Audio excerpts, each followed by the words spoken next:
Into the locker room here is a picture of you lifting the Stanley Cup. What's it like for you to go into the other room for once?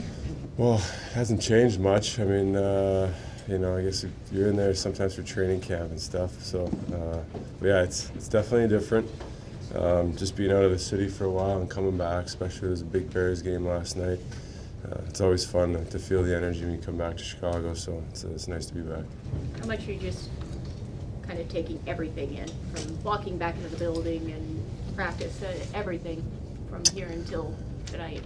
Yeah, I don't know, it's a weird situation. You don't get games like this all the time, obviously, but just trying to walk that line between, at the end of the day, you want to go out there and play well and you want to win the game, so you got to keep some level of focus and not get too distracted with all the things going on around you. But I had a nice dinner with my family and some people in town that are here to watch the game, and got to see some of the good old boys that were still hanging around from this weekend. So it was a fun night last night, and I think tonight I'll definitely be excited, a lot of energy to play the game and just try and go out there and play my best. What is it going to be like, the reception you're going to get from the fans tonight?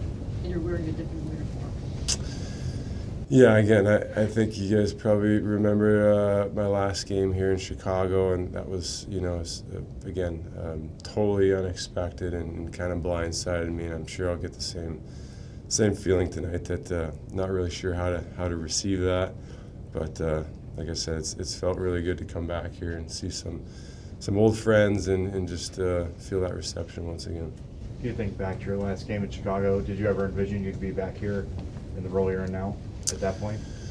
No, I guess you don't think that far ahead. So even this season, I definitely had the game kind of marked down on the calendar, but you're always kind of focusing on the next game, and it kind of sneaks up on you. So here we are.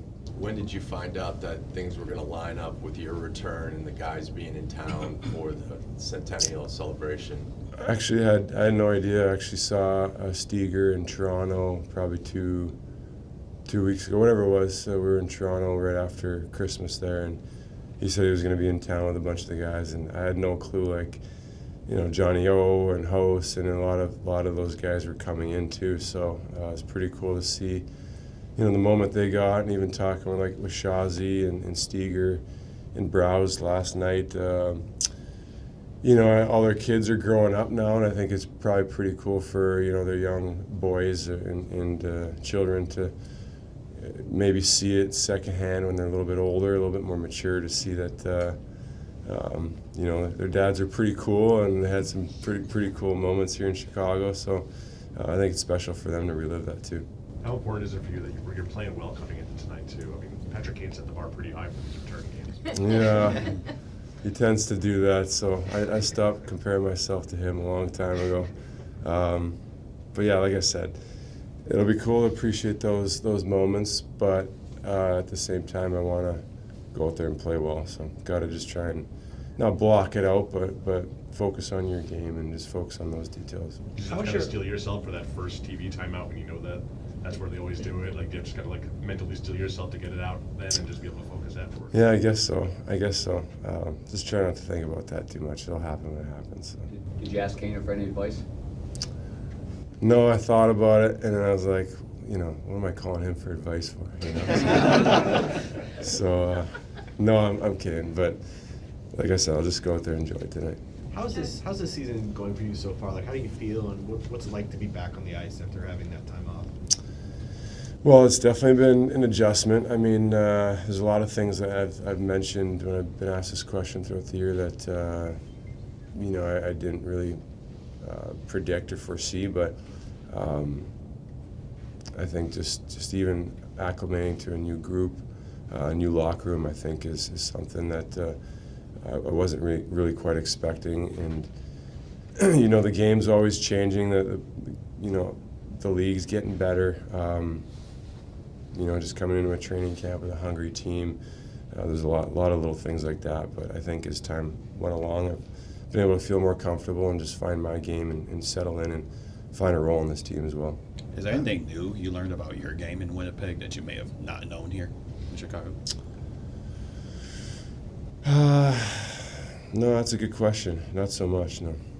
John, some people would say that you might have had one of the best careers of any pro athlete in Chicago with success, being able to enjoy it, connect with the community. Having lived through it, how would you look back and describe it, your experience here?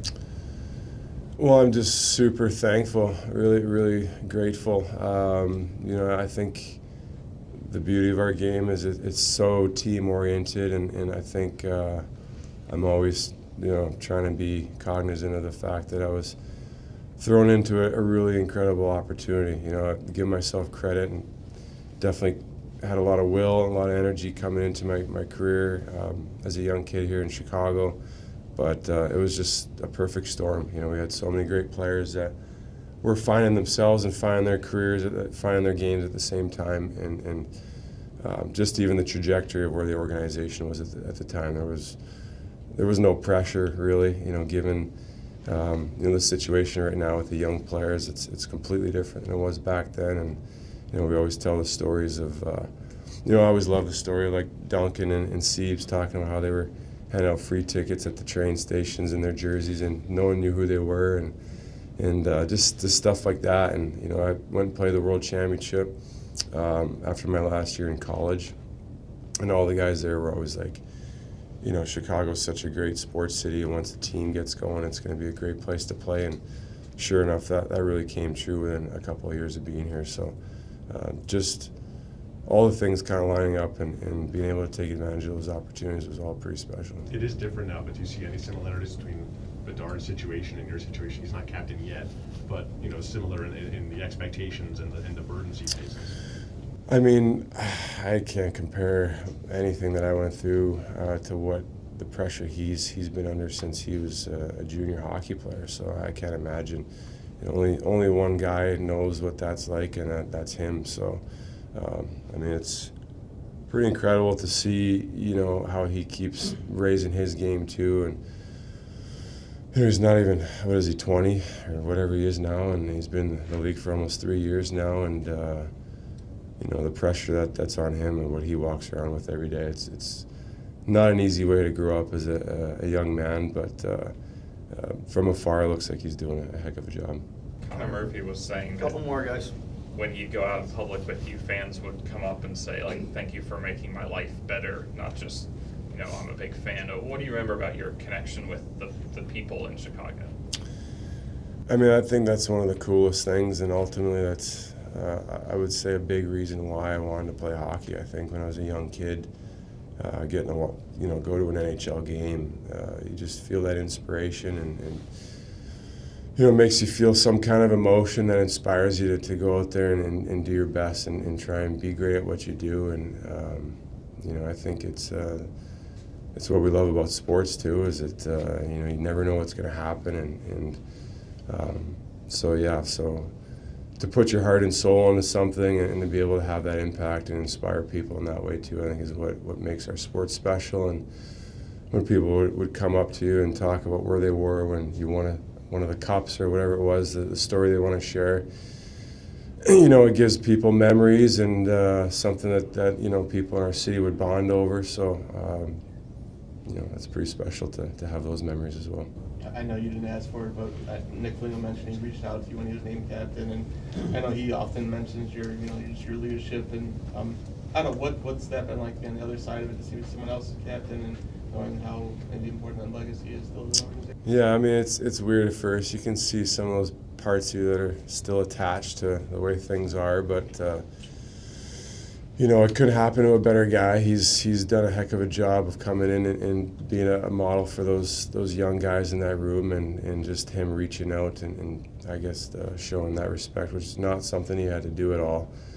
Meant a lot to me, and shows what kind of guy he is. He's had a great career, and everyone around the league has a lot of respect for him and the way he plays and what he brings to the team. So, he's doing a heck of a job. What's it like to be able to share this with your folks today, this day with them, having them here? Yeah, it's really great. It's always nice when they come back to town. I think they're enjoying it maybe just as much, if not a little more than I am. So, good to see them having fun and kind of reconnecting with some people here at the United Center and just around town.